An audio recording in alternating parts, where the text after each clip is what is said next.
So bachcho, in our previous lecture we discussed about the structure of nephron and its blood supply. Today we will discuss about the types of nephrons. Next topic is types of nephrons. तो overall जो kidneys है ना बेटा, उसमें दो type के nephrons होते हैं. There are mainly two types of nephrons. एक होते हैं कॉर्टिकल नेफ्रॉन्स और दूसरे होते हैं juxtamedullary nephrons. One are the cortical nephrons and other are the juxtamedullary nephrons. तो किडनी में बेटे हमने दो पार्ट्स किए थे. एक हमने बोला था outer part is cortex and inner part is medulla. तो जो कॉर्टिकल नेफ्रॉन्स हैं, ये ज्यादातर नेफ्रॉन्स हमारी किडनी में कॉर्टिकल नेफ्रॉन्स ही होते हैं. 85% कॉर्टिकल होते हैं और सिर्फ 15% होते हैं जो दे आर juxtamedullary nephrons. तो जो कॉर्टिकल नेफ्रॉन्स है ना बेटे, इसका मेजर पार्ट है जो नेफ्रॉन का हमने किया था कि इसमें बोमेन्स कैप्सूल है, देन पीसीटी है, लूप ऑफ फेनले है, डीसीटी है. तो जो मेजर पार्ट है नेफ्रॉन का वो कॉर्टेक्स में ही प्रेजेंट होता है.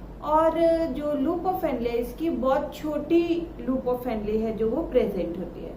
तो कॉर्टिकल नेफ्रॉन्स है जो पहले हम डिफरेंसेस लिख लेते हैं. कॉर्टिकल नेफ्रॉन्स है जो वो टोटल नेफ्रॉन्स का 85% कॉन्स्टिट्यूट करते हैं. 85% ऑफ टोटल नेफ्रॉन्स. ठीक है. Secondly, mainly present in cortex of kidney. Loop of Fenley is very small.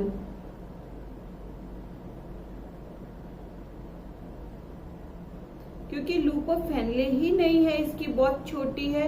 तो वासा रेक्टा जो हमने किया था कि ब्लड सप्लाई है to loop of Henle, U shaped blood supply है टू लूप ऑफ फेनले, वो भी नहीं होगा. तो यहाँ पे जो है वासा रेक्टा, वो भी क्या हो गया, इनकॉन्स्पिक्यूअस हो गया. ठीक है. क्या हो गया, इनकॉन्स्पिक्यूअस, मतलब बहुत ज्यादा प्रोमिनेंट नहीं है, इनकॉन्स्पिक्यूअस. जो बच्चे है दूसरा juxtamedullary nephrons. juxtamedullary nephrons 15% constitute करते हैं of total number of nephrons. Total number of nephrons. इनका मेजर पार्ट है जो that is present in the cortex. जो सारे नेफ्रॉन्स है ना बेटे, उसका जो वुमेन्स कैप्सूल है वो हमेशा कॉर्टेक्स में होता है. एंड इसका जो लूप ऑफ फेनले है that goes deep inside the medulla. Loop of Henle is long and goes deep in the medulla. क्योंकि लूप ऑफ फेनले है तो वासा रेक्टा भी क्या हो जाएगा, कंस्पिक्यूअस. वासा रेक्टा इज कंस्पिक्यूअस. तो एक बार मैं डायग्राम मिलाती हूँ cortical nephrons and juxtamedullary nephrons की. जो बेटे कॉर्टिकल नेफ्रॉन्स हैं उनके पास प्रेजेंट होगा, जैसे हम बना दे कि ये है कॉर्टेक्स किडनी की और ये है किडनी का मेडुला. तो जितने भी नेफ्रॉन्स हैं उनका बोमेन्स कैप्सूल है, जो बोमेन्स कैप्सूल, पीसीटी, डीसीटी, ये सारा कुछ कॉर्टेक्स के रीजन में ही प्रेजेंट होता है. तो जो कॉर्टिकल नेफ्रॉन है उनका ये हो गया बोमेन्स कैप्सूल, उसके बाद ये हो गया पीसीटी. पीसीटी के बाद यहाँ पे बेटे इसका लूप ऑफ फेनले आ गया जो बहुत छोटा सा है, बस इतना सा लूप ऑफ फेनले है. और उसके बाद आ गया DCT. This is cortical nephron. Cortical nephron. और जो juxtamedullary नेफ्रॉन है, juxtamedullary नेफ्रॉन मतलब जो कॉर्टेक्स एंड मेडुला के जंक्शन पे प्रेजेंट है, उनका जो बोमेन्स कैप्सूल है सबका यहीं पे पड़ा होगा. This is Bowman's capsule. PCT, DCT भी यही होगा. दिस इज पीसीटी और उसके बाद लूप ऑफ हेनले आ गया।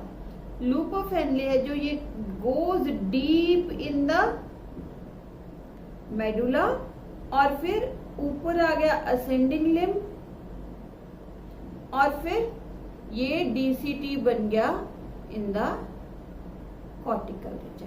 तो दिस इज जक्स्टामेडुलरी नेफ्रॉन, जक्स्टामेडुलरी नेफ्रॉन। आगे जाके बेटे आपको समझ आ जाएगा ये चीज कि जो मेनली ये जो होता है ना बेटे लूप ऑफ हेनले, ये हमारे यूरिन को कॉन्सेंट्रेट करता है कि यूरिन है जो अगर हमने बॉडी में फ्लूइड लेवल हमारा कम हो गया, मतलब हमने जरूरत से कम पानी पिया, तो बॉडी में फ्लूइड लेवल कम हो जाएगा, क्योंकि किडनीज ने हमने बोला दो काम करने हैं, one is filtration of the urea and second की ऑस्मो रेगुलेशन भी मेंटेन करना है। तो अगर हमारी बॉडी में बॉडी फ्लूइड लेवल डिक्रीज होता है तो ये वाले नेफ्रॉन्स है जो वो भी काम करना शुरू कर देंगे, और यहाँ पे वो इनफ जो वाटर है वो यूरिन में से एब्जॉर्ब करके यूरिन को कॉन्सेंट्रेट कर देंगे। बट अगर हम जितनी रिक्वायरमेंट है उतना पानी पी रहे हैं, उससे ज्यादा पानी पी रहे हैं, तो फिर वाटर है जो उसको रीअब्जॉर्ब करने की जरूरत नहीं होती, तो जो कॉर्टिकल नेफ्रॉन्स है वो अपना काम करते रहते हैं और यूरिन है जो वो पास आउट होता रहता है। तो ये हो गए दो टाइप के nephrons, that is cortical nephrons and juxtamedullary nephrons. Cortical में लूप ऑफ हेनले बहुत छोटी है, इनकंस्पिक्यूअस है, तो वासा रेक्टा भी इनकंस्पिक्यूअस हो गया। और जक्स्टामेडुलरी में लूप ऑफ हेनले कहाँ पे प्रेजेंट है? In the medullar region, long loop of Henle present है। बाकी याद रखना है कि बोमेन्स कैप्सूल, पीसीटी, डीसीटी सभी की कॉर्टिकल रीजन में होती है, इसीलिए जो कॉर्टिकल रीजन है वो ग्रेनुलर अपीयरेंस होता है उसका, because of presence of this Bowman's capsule, इसीलिए वो ग्रेनुलर लगता है। इसके बाद हमने एक और अपरेटस करना है which is present near the Bowman's capsule, that is known as the juxtamedullary. अगला जो अपरेटस है दैट इज जक्स्टाग्लोमेरुलर apparatus। ये चीज यहाँ पे याद रखनी है बेटे। अभी हमने क्या था? जक्स्टामेडुलरी नेफ्रॉन, मतलब कि कॉर्टेक्स एंड मेडुला के nephrons. Juxtaglomerular apparatus, juxtaglomerular apparatus मतलब वो अपरेटस जो ग्लोमेरुलस के पास प्रेजेंट है। ग्लोमेरुलस क्या था? ब्लड कैपिलरीज का नेटवर्क जो बोमेन्स कैप्सूल में, उसको हमने ग्लोमेरुलस बोला था। तो juxtaglomerulus apparatus also known as JGA, juxtaglomerular operator. होता क्या है कि यहाँ पे बच्चा हमने कहा था कि this is Bowman's capsule, this is Bowman's capsule,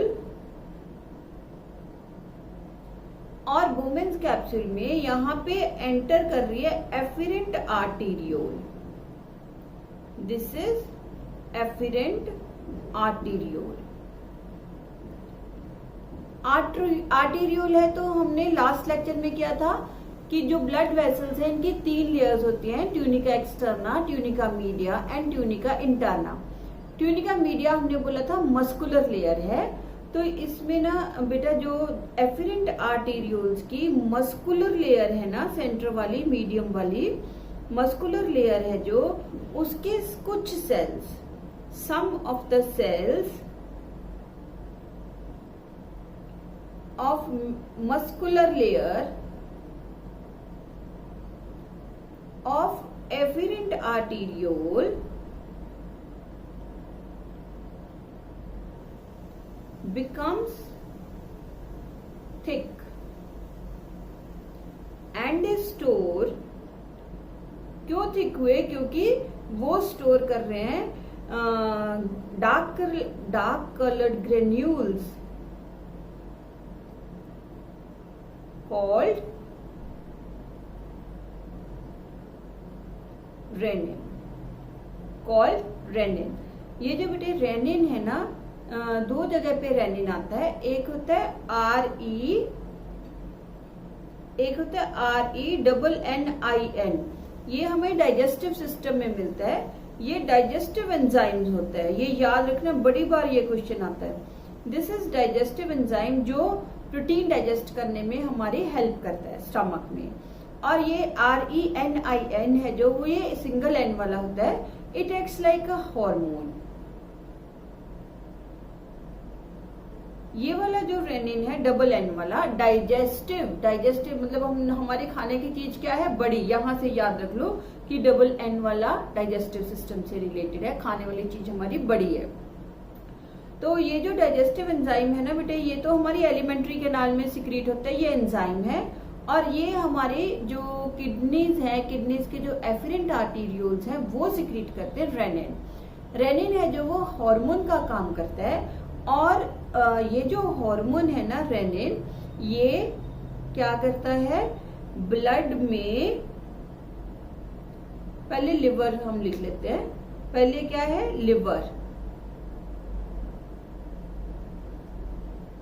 liver है जो वो सिक्रीट करता है, एक प्रोटीन सिक्रीट करता है,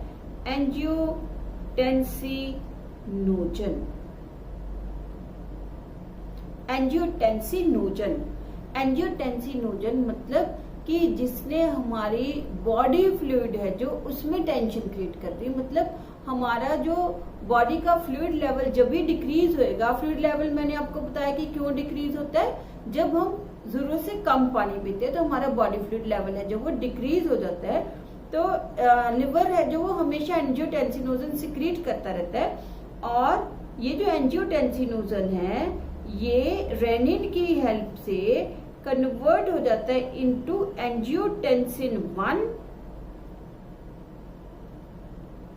एंड देन इनटू एंजियोटेंसिन 2।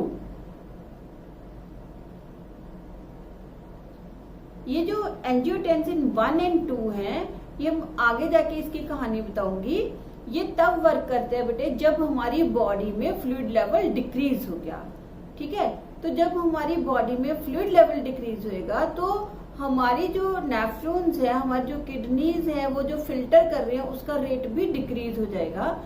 तो उस टाइम पे ये सारा सिस्टम एक्टिवेट होता है एंड ग्लोमेरुलर फिल्ट्रेशन रेट या किडनीज का फिल्ट्रेशन रेट है जो उसको वापस ये उसी नंबर पे लेके आएंगे। तो ये जो सिस्टम है ना बेटे, यहाँ पे प्रेजेंट होते हैं कुछ लार्ज साइज के सेल्स। ये जो लार्ज साइज के सेल्स हैं इनके अंदर है हार्मोन। ठीक है, these large size cells are known as JG cells, juxtaglomerular cells. इनके अंदर ग्रेन्यूल्स है डार्क कलर के, नोन एज रेनिन। रेनिन है जो वो हार्मोन का काम करता है। और ब्लड में एक प्रोटीन पड़ी हुई है एंजियोटेंसिनोजन। ये रेनिन उस एंजियोटेंसिनोजन को एंजियोटेंसिन 1 देन एंजियोटेंसिन 2 में कन्वर्ट करके किसको रेगुलेट करता है, GFR को। अभी इतना ही करेंगे, बाकी इसकी डिटेल्स हम आगे जाके करेंगे। इट रेगुलेट्स GFR भी आगे जाके करवाते हो। This is glomerular filtration rate. तो जब ग्लोमेरुलर फिल्ट्रेशन रेट डिक्रीज होता है तब ये एक्टिव होता है। ग्लोमेरुलर फिल्ट्रेशन रेट कब डिक्रीज होता है, जब हमारी बॉडी में फ्लूइड लेवल डिक्रीज हो जाता है।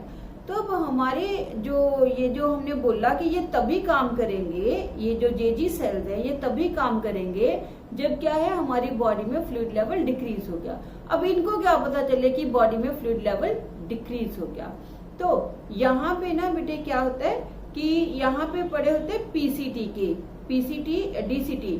यहाँ पे DCT है जो DCT यहाँ से ऐसे जा रही है। तो DCT के हमने कल किए थे, लास्ट लेक्चर में हमने किया था कि DCT के जो सेल्स हैं वो क्यूबॉइडल होते हैं। बट DCT के वो cells which are nearer to the afferent and efferent arterioles, DCT। ठीक है, DCT के वो cells which are nearer to afferent and efferent arteriole, वो क्या होते हैं, कोलमनर होते हैं, क्यूबॉइडल नहीं होते, they are columnar and columnar होते हैं। और ये कीमोसेंसिटिव होते हैं। ठीक है, तो ये जो कीमोसेंसिटिव सेल्स मतलब कि हमारी बॉडी में जैसे ही आयनिक कंसंट्रेशन इंक्रीज हुई, मतलब फ्लूइड लेवल डिक्रीज हुआ, तो ये सेल्स है जो उसको सेंस कर लेंगे। जैसे ही ये जो सेल्स हैं DCT के, which are present near the afferent and efferent arterioles near the Bowman's capsule, वो सेल्स क्या होते हैं, कोलमनर होते हैं instead of cuboidal, and they are chemosensitive. तो कीमोसेंसिटिव होने की वजह से they sensitize the decrease in body fluid level, और इन सेल्स को हम बोलते हैं मैकुला डेंसा। अब मैकुला डेंसा जो सेल्स है ना बेटे, इन्होंने बॉडी में फ्लूइड लेवल जैसे ही डिक्रीज हुआ उसको सेंसिटाइज कर लिया।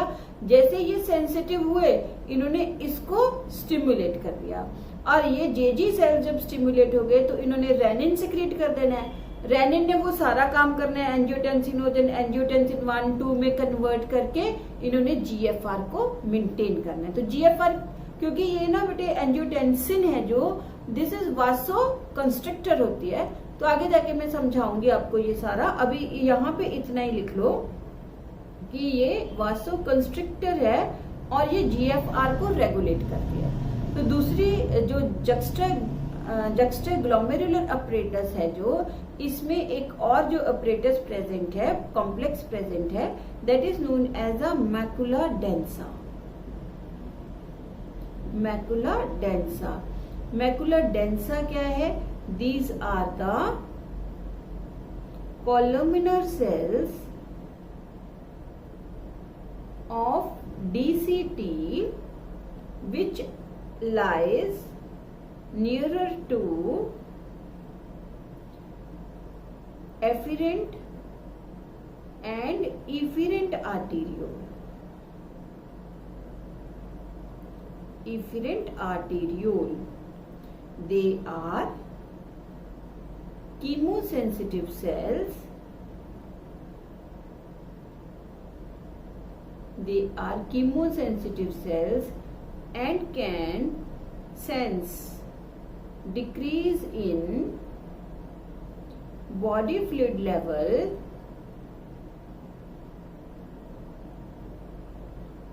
when these cells get sensitized. They activate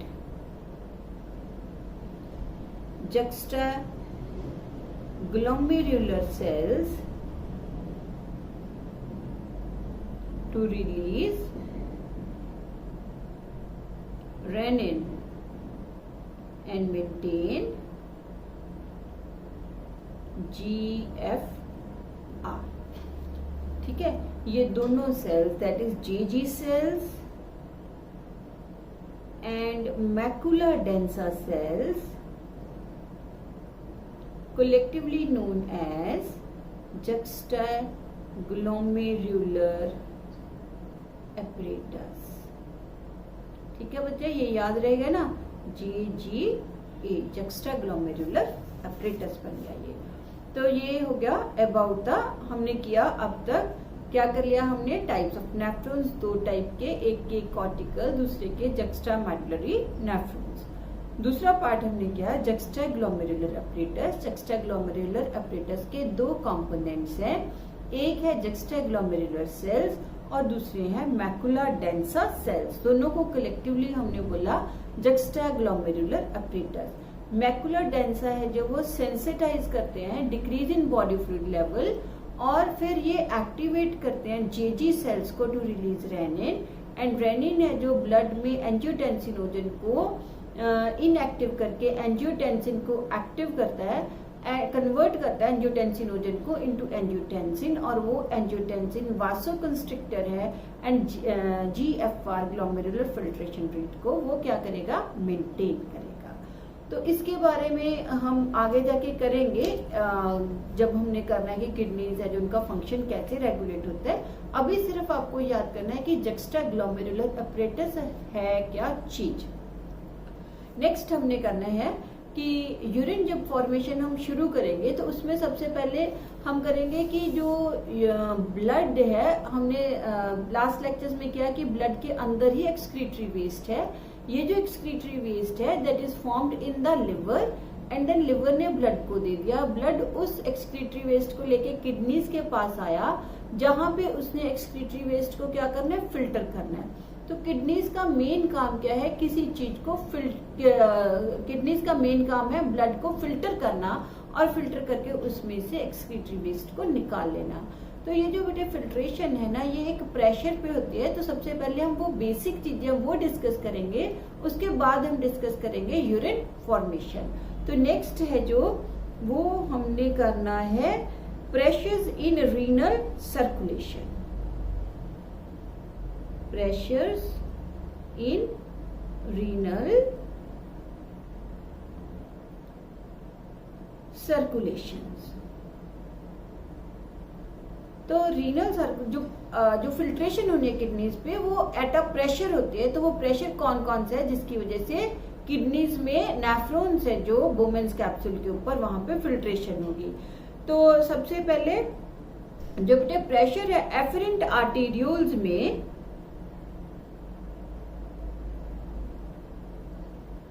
blood का pressure in afferent arteriole is 100 mm of mercury. उसके बाद एफरेंट आर्टेरियोल बोमेन्स कैप्सूल में एंटर कर गई और बन गई ग्लोमेरुलस। तो प्रेशर है जो एट ग्लोमेरुलस वो रह जाता है 60 mm ऑफ मर्करी। ठीक है, वो रह गया 60 mm ऑफ मर्करी और इस प्रेशर को हम बोलते हैं ग्लोमेरुलर फिल्ट्रेशन प्रेशर या glomerular hydrostatic pressure, glomerular hydrostatic pressure या हम इसको बोल देते हैं ग्लोमेरुलर हाइड्रोस्टैटिक प्रेशर। तो ये कितना है 60 mm ऑफ मर्करी है। अब बेटे देखो कि यहाँ पे जैसे ये है हमने बनाया बोमेन्स कैप्सूल और यहाँ पे ये पड़ा हुआ है इसका ग्लोमेरुलस। यहाँ पे प्रेशर कितना है 60 mm ऑफ मर्करी हो गया 100 से। अब यहाँ पे जो ब्लड है जो पूरा का पूरा ब्लड आ रहा है, यहाँ पे जब फिल्ट्रेशन होनी है तो जब फिल्ट्रेशन होनी है इसके अंदर हमने बोला स्मॉल माइक्रोस्कोपिक पोर्स है जिसके थ्रू वो फिल्ट्रेशन होनी है। तो ब्लड है जो इसमें बहुत ब्लड के फॉर्म्ड एलिमेंट्स भी हैं, आरबीसीज हैं, डब्ल्यूबीसीज हैं, लार्ज साइज की प्रोटीन्स हैं। तो क्योंकि पोर्स छोटे हैं तो उसमें से लार्ज साइज के प्रोटीन्स हैं जो या लार्ज साइज के पार्टिकल्स हैं जो फिल्टर आउट नहीं हो सकते। तो वो जब हम उसके थ्रू फिल्टर करेंगे तो वो जो पोर्स है उनको ब्लॉक करेंगे और अपोजिट प्रेशर है जो वो एक्सर्ट करेंगे। इसको हम बोलते हैं ब्लड कोलॉइडल ऑस्मोटिक प्रेशर। तो सेकंड जो प्रेशर है दैट इज अपोजिंग प्रेशर है known as blood colloidal osmotic pressure.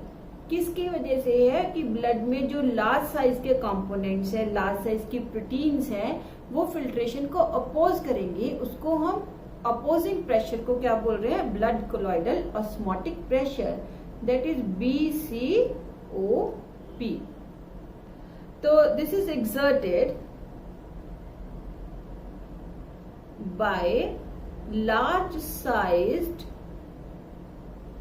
Proteins. कोई भी पार्टिकल्स हैं, आरबीसीज, फॉर्म्ड एलिमेंट्स भी हो सकते हैं। अगर हम अकेला प्लाज्मा ले रहे हैं तो वहां पे अकेली प्रोटीन्स हो जाएंगी which are present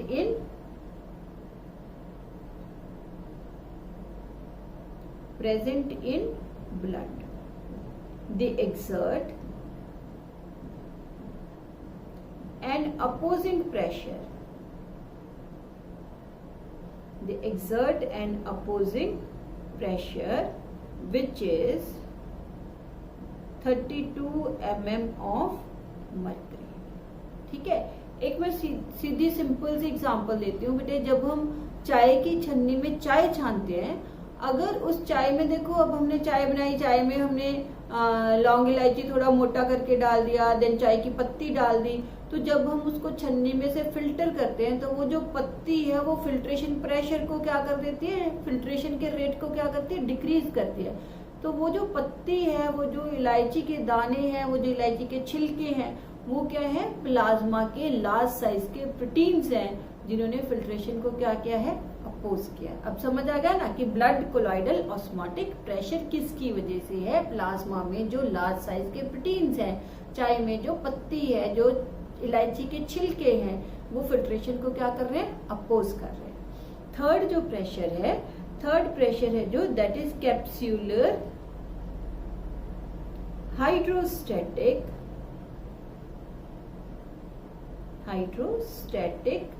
pressure, that is CHP। Capsular hydrostatic pressure क्या है, देखो यहाँ पे ये बोमेंस कैप्सूल है, ठीक है, यहाँ से फिल्ट्रेशन हो रही है। तो हमने बोला यहाँ से जब फिल्ट्रेशन हो रही है, फिल्ट्रेट यहाँ पे आ रहा है, तो जब ये फिल्ट्रेट ऐसे यहाँ तक आ जाएगा, भर जाएगा, तो ये जो फिल्ट्रेशन मेम्ब्रेन है उसको अपोज करेगा और अपोजिंग प्रेशर लग जाएगा। अब इस पे भी देखो कि हमने जो छन्नी है, ये सपोज करो कि हमने छन्नी है जो वो कप के ऊपर रखी हुई है। कप हमारा बहुत ज्यादा डीप नहीं है ना, कप है जो शैलो कप है, उसके ऊपर हमने छन्नी रख दी। जब हमने चाय छानी, वो कप भर गया, छन्नी हमारी अभी भी कप के ऊपर है क्योंकि वो तो उठ नहीं सकती, तो ऐसे कप के ऊपर छन्नी है, कप है जो वो चाय से भर गया। जब चाय से कप भर गया तो वो जो फिल्ट्रेट नीचे गया है, जो चाय हमारी नीचे गई है, उसने अपोजिंग प्रेशर लगाना है ऑन द छन्नी, तो फिल्ट्रेशन रेट क्या हो जाएगा, डिक्रीज हो जाएगा। तो कैप्सूलर हाइड्रोस्टैटिक प्रेशर भी क्या है, अपोजिंग प्रेशर है जो नीचे गया हुआ फिल्ट्रेट एक्सर्ट करता है on the filtration membrane. Capsular hydrostatic pressure, it is also an opposing pressure exerted by filtrate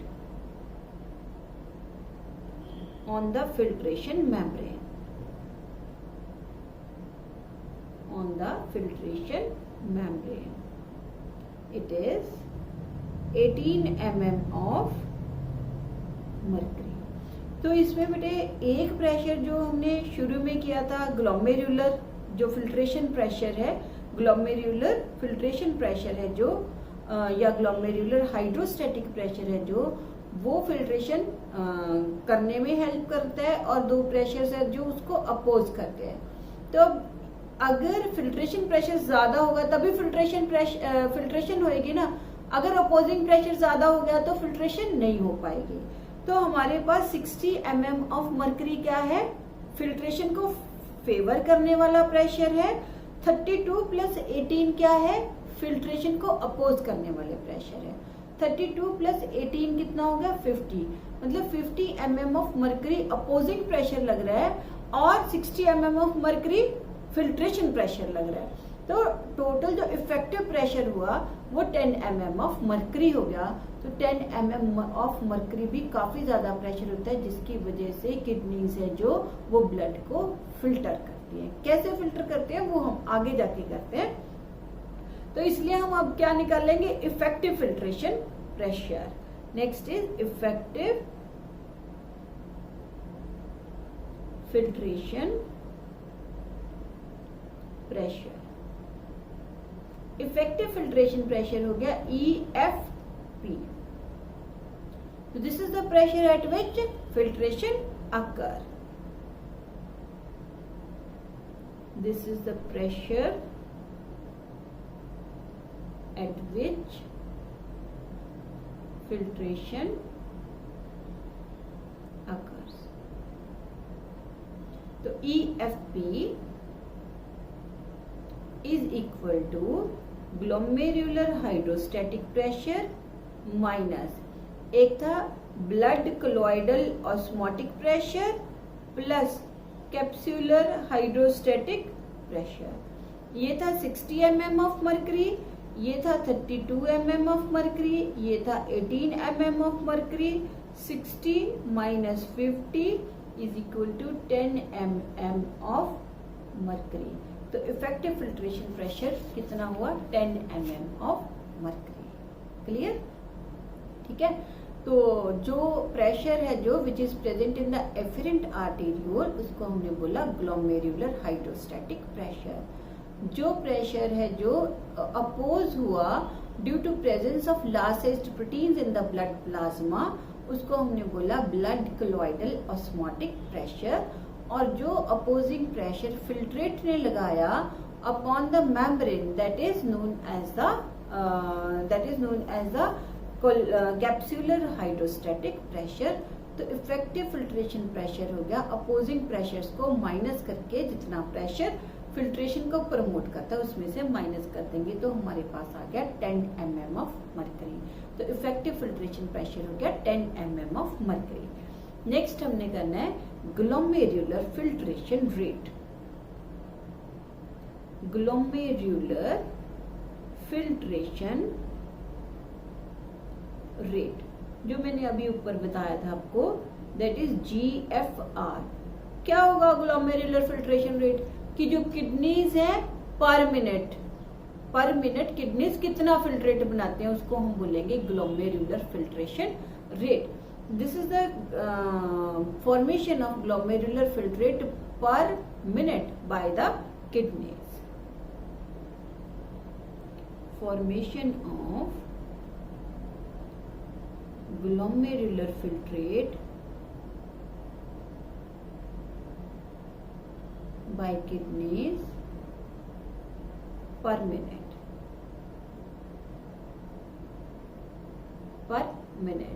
तो इसका जो फिल्ट्रेशन रेट होता है दैट इज 125 ml पर मिनट। तो एक मिनट में 125 ml फिल्ट्रेट है, जो फिल्ट्रेट बनाता है वो 125 ml पर minute, that is 180 litres per day. ये मैंने बेटे आपको बता रही हूँ कि ये फिल्ट्रेट बना है, नॉट यूरिन। इतना यूरिन तो हम प्रोड्यूस नहीं ना करते 180 लीटर्स। देखो कि अगर हम इतना यूरिन प्रोड्यूस करें 180 लीटर्स तो 180 बॉटल्स हो गई पानी की, जो हमारे घर में आम बॉटल्स 1 लीटर की लगी होती है। तो इतना यूरिन तो हम प्रोड्यूस नहीं करते ना, तो ये फिल्ट्रेट बना है, नॉट यूरिन। नेक्स्ट हमने करना है फिल्ट्रेशन फ्रैक्शन। क्या होगा फिल्ट्रेशन फ्रैक्शन? फिल्ट्रेशन फ्रैक्शन क्या लगता है आपको? फिल्ट्रेशन फ्रैक्शन क्या होगा कि जितना ब्लड उसके पास आया उसमें से उसने कितने को फिल्ट्रेट में कन्वर्ट कर दिया, that is known as the filtration fraction. तो फिल्ट्रेशन फ्रैक्शन है जो that is the part of plasma which is converted into filtrate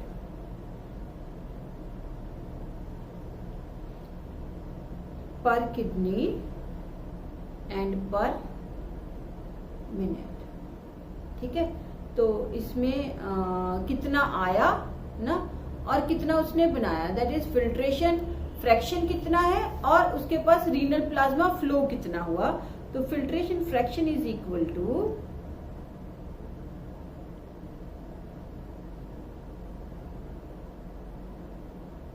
हमने निकालने है परसेंटेज, तो glomerular filtration rate over renal plasma flow. Kidneys के पास कितना ब्लड है उसमें कितना प्लाज्मा था, रीनल प्लाज्मा फ्लो इनटू 100। तो जो GFR है वो हमने लगाया है कितना 125 ml, और रीनल प्लाज्मा फ्लो पर मिनट होता है 650 ml। ये भी पर मिनट ही है इनटू 100। तो अगर आप इसको कैलकुलेट करोगे तो it comes out to be near about 20%,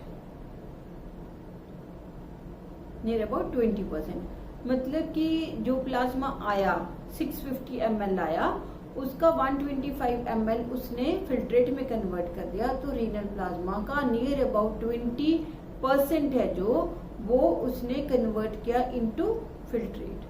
clear इतना?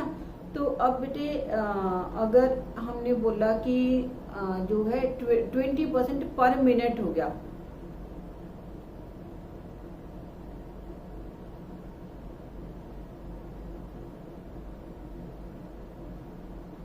20% पर मिनट है जो that is converted into filtration fraction.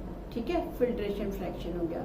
और ये हो गया उसने कितना फिल्ट्रेट बनाया, दैट इज 125 ml पर मिनट या 180 लीटर्स पर डे, इतना उसने बना दिया। तो अगर हम ये करें दैट इज 20% उसने पर मिनट क्या बना दिया, फिल्ट्रेशन फ्रैक्शन कर दिया। अब आगे जाके हम करेंगे कि यूरिन है जो वो कैसे बनता है इन द किडनीज। तो एक बार ये लेक्चर हम रिवाइज कर लेते हैं। हमने क्या किया इसमें, हमने आज किया there are 2 types of the nephrons. One type of nephrons they are cortical nephrons, जिनका मेजर पार्ट है जो वो कॉर्टेक्स में ही प्रेजेंट है। लूप ऑफ फेनले छोटी होती है, वासा रेक्टा इनकंस्पिक्यूअस होता है। नॉर्मल कंडीशन में ये ही नेफ्रॉन ज्यादा काम करते हैं, बट जब हमारी बॉडी में फ्लूइड लेवल डिक्रीज होता है तो जक्स्टामेडुलरी नेफ्रॉन जो सिर्फ 15% कॉन्स्टिट्यूट करते हैं, उनके पास लूप ऑफ फेनले काफी बड़ा होता है और लूप ऑफ फेनले फिल्ट्रेट में से वाटर को एब्जॉर्ब करने में, कंजर्व करने में हेल्प करता है। हालांकि बहुत सारा वाटर तो यही रीअब्जॉर्ब हो जाएगा, बट उसके एक्स्ट्रा जो वाटर रीअब्जॉर्ब करना होता है और सॉल्ट्स का बैलेंस करना होता है वो यहाँ पे होता है। तो इसलिए ये जक्स्टामेडुलरी नेफ्रॉन्स हैं जो इनके पास लॉन्ग लूप ऑफ फेनले है एंड वासा रेक्टा कंस्पिक्यूअस है। फिर हमने कहा जक्स्टाग्लोमेरुलर अपरेटस। जक्स्टाग्लोमेरुलर अपरेटस में 2 चीजें हैं, one is juxtaglomerular cells and second is macula densa. Juxtaglomerular cells क्या हैं, जो एफरेंट आर्टेरियोल्स है उनकी मस्कुलर लेयर के जो सेल्स हैं वो थिक हो गए, उनके पास डार्क कलर का ग्रेन्यूल आ गया which is known as renin. Renin hormone का काम करता है जो ब्लड में एंजियोटेंसिनोजन को एंजियोटेंसिन में कन्वर्ट करके जीएफआर को मेंटेन करता है। बॉडी में फ्लूइड लेवल डिक्रीज कब हुआ, इसके सेंसिटाइजेशन करेंगे मैकुला डेंसा के सेल्स। मैकुला डेंसा जो होता है दैट इज डीसीटी के वो सेल्स जो एफरेंट एंड डिफरेंट आर्टेरियोल्स के आसपास है, वो कोलमनर होते हैं एंड कीमोसेंसिटिव होते हैं। वो बॉडी में फ्लूइड लेवल का या केमिकल कॉन्सेंट्रेशन, अगर फ्लूइड लेवल डिक्रीज हुआ तो केमिकल कॉन्सेंट्रेशन इंक्रीज हो जाएगी, तो उसको उन्होंने सेंस किया और किसको सिग्नल दे देते हैं, दे गिव सिग्नल टू जीजी सेल्स। दोनों को मिला के जक्स्टाग्लोमेरुलर अपरेटस बन गया। फिर हमने किया pressures in the renal circulation. Afferent arteriole में 100 mm है, फिर ग्लोमेरुलस में 60 हो गया।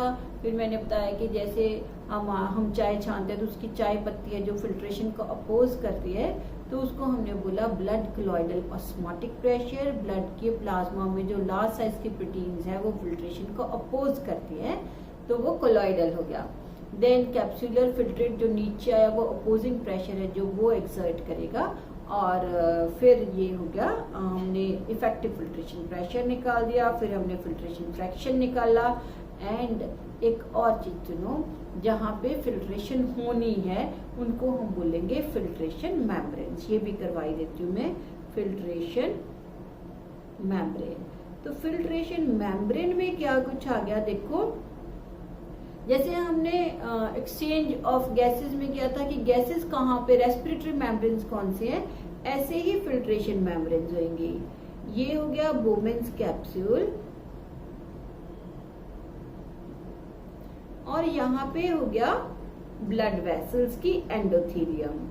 ठीक है, यहाँ पे हो गई ब्लड वेसल्स की एंडोथीलियम, और इस एंडोथीलियम में हमने बोला कि स्मॉल पोर्स हैं हियर एंड देयर जो जिसके थ्रू फिल्ट्रेशन होती है।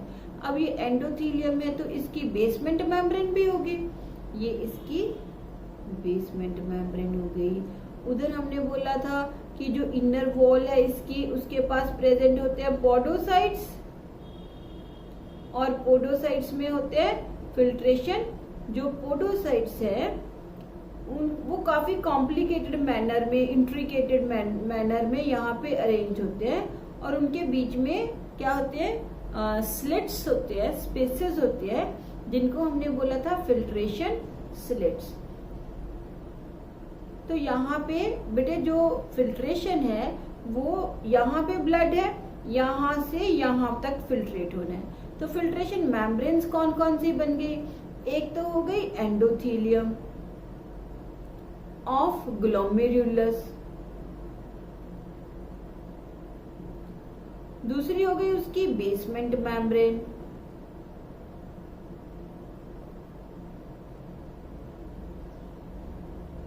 ठीक है, और तीसरी हो गई स्पेस, और फिर पोडोसाइट्स की membrane, and then this is podocytes. तो ये सारी मेम्ब्रेन्स हैं जो वो मिलके क्या बनाते हैं, फिल्ट्रेशन मेम्ब्रेन बनाते हैं। यहां से जो ब्लड है वो फिल्टर होगा, यहाँ पे वो ब्लड है, ये ब्लड है, इसको यहां से फिल्टर होना है, फिल्टर होके जो हमारे पास इस यहाँ पे आया वो क्या बन गया, फिल्ट्रेट, ठीक है। तो फिल्ट्रेशन मेम्ब्रेन्स हो गई ब्लड की, ब्लड वेसल्स की, ग्लोमेरुलस की, एंडोथीलियम, उसकी बेसमेंट मेम्ब्रेन, फिर स्पेस, फिर पोडोसाइट्स की मेम्ब्रेन, उसके थ्रू है जो वो ये फिल्टर होगा, एंड फिल्ट्रेट है जो वो आ जाएगा कहाँ पे, रीनल ट्यूब्यूल में, that is in the PCT। तो ये हो गया all about today's lecture. In next lecture we will discuss about the formation of urine.